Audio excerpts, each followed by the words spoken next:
Assalamualaikum warahmatullahi wabarakatuh. Hai teman-teman semuanya. Perkenalkan, nama saya Nixal Sabila Febria Putri Hafidiah, Universitas Perjuangan, Prodi Manajemen kelas G, dengan NIM 22020100278. Di sini saya akan membahas sedikit tentang uang. Mungkin bagi kita tidak asing lagi mendengar kata uang. Dengan begitu, mari kita bahas sedikit tentang uang. Bahkan ada caption yang mengatakan uang itu segalanya. Lalu apakah benar? Yuk, mari kita simak apa sih uang itu, fungsinya apa, syarat-syaratnya, dan juga jenisnya. Ayo, mari kita simak. Uang, perekonomian uang. Namun sebelum kita membahas lebih lanjut tentang uang dan perekonomian uang, kita akan sedikit membahas tentang perekonomian barter. Karena pada saat itu kita pernah melakukan perekonomian barter. Perekonomian barter bisa disebut dengan pertukaran barang dengan barang. Atau perekonomian barter adalah suatu sistem ekonomi masyarakat di mana kegiatan produksi dan perdagangan masih sangat sederhana. Kegiatan tukar-menukar masih sangat terbatas. Dan jual beli dilakukan secara pertukaran barang atau disebut dengan barter. Adapun kelemahannya, suatu perekonomian barter mempunyai kelemahan.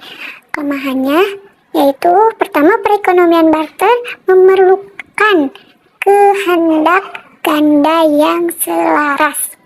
Yang kedua, penentuan harga sukar dilakukan. Yang ketiga, perekonomian barter membatasi pilihan pembeli. Yang keempat, kelemahannya yaitu menyulitkan pembayaran tertunda. Dan juga yang terakhir, sukar menyimpan kekayaan. Baik, selanjutnya kita masuk ke pengertian uang. Menurut Robertson dalam buku Money 1922, uang adalah segala sesuatu yang umum diterima dalam pembayaran barang-barang. Adapun pengertian lainnya, uang adalah benda yang disetujui oleh masyarakat sebagai alat perantara untuk melakukan pertukaran atau perdagangan. Adapun uang merupakan alat penukar atau standar pengukur nilai yang dikeluarkan sang pemerintah suatu negara berupa kertas, emas, perak, atau logam lain yang dicetak menggunakan bentuk dan gambar tertentu. Uang pada ilmu ekonomi didefinisikan menjadi alat tukar yang bisa diterima secara umum. Setelah mengetahui arti dari uang, kita masuk ke syarat-syarat uang. Uang memiliki beberapa syarat-syarat yang mungkin kita tidak mengetahuinya. Yang pertama, ada jaminan. Setiap uang yang diterbitkan haruslah dijamin oleh pemerintah atau negara tertentu. Yang B, atau yang kedua disukai oleh umum. Artinya, ialah uang harus dapat diterima secara umum oleh penggunanya, apakah sebagai alat tukar, penimbun kekayaan, atau sebagai standar pencicilan hutang. Nilai stabil. Nilai uang harus memiliki kestabilan dan ketetapan serta diusahakan fluktuannya dapat sekecil mungkin. Yang D, mudah disimpan. Karena ketika uang tidak mudah disimpan akan menyulitkan kita untuk menyimpan uang. Uang sebagai transaksi. Jika uang sulit untuk dibawa, lalu bagaimana kita bisa bertransaksi? Yang F, tidak mudah rusak. Seperti yang kita tahu, uang sudah banyak sekali tersentuh oleh masyarakat. Jika uang mudah rusak, maka akan tidak bisa banyak disentuh orang. Yang G, mudah dibagi. Dan yang terakhir, supply harus elastis. Baik, kita bahas fungsi dari uang. Uang memiliki beberapa fungsi. A. Uang sebagai satuan hitung atau unit of account, di mana uang digunakan untuk menghitung harga sebuah barang. B.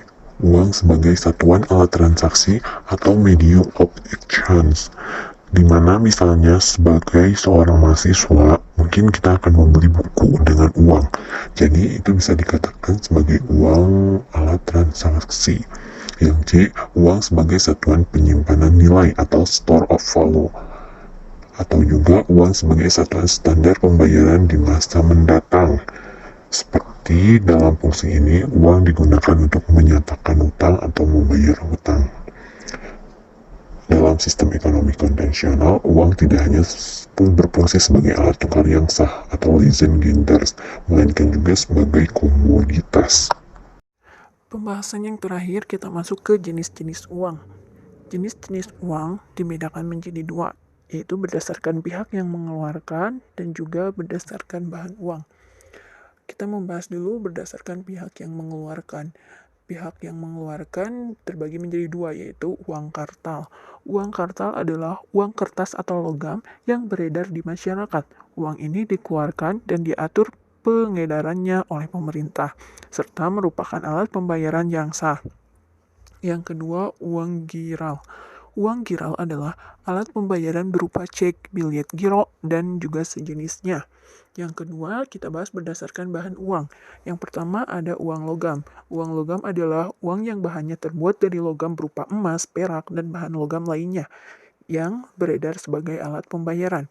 Yang kedua, uang kertas adalah uang yang bahannya terbuat dari kertas serta penggunaannya diatur oleh undang-undang. Dan yang terakhir adalah Special Drawing Right SDR atau IMF. Kita simpulkan, uang adalah segala sesuatu yang diterima secara umum oleh masyarakat dan diterbitkan oleh lembaga keuangan yang berwenang sebagai media pertukaran, pengukuran, serta penyimpanan nilai.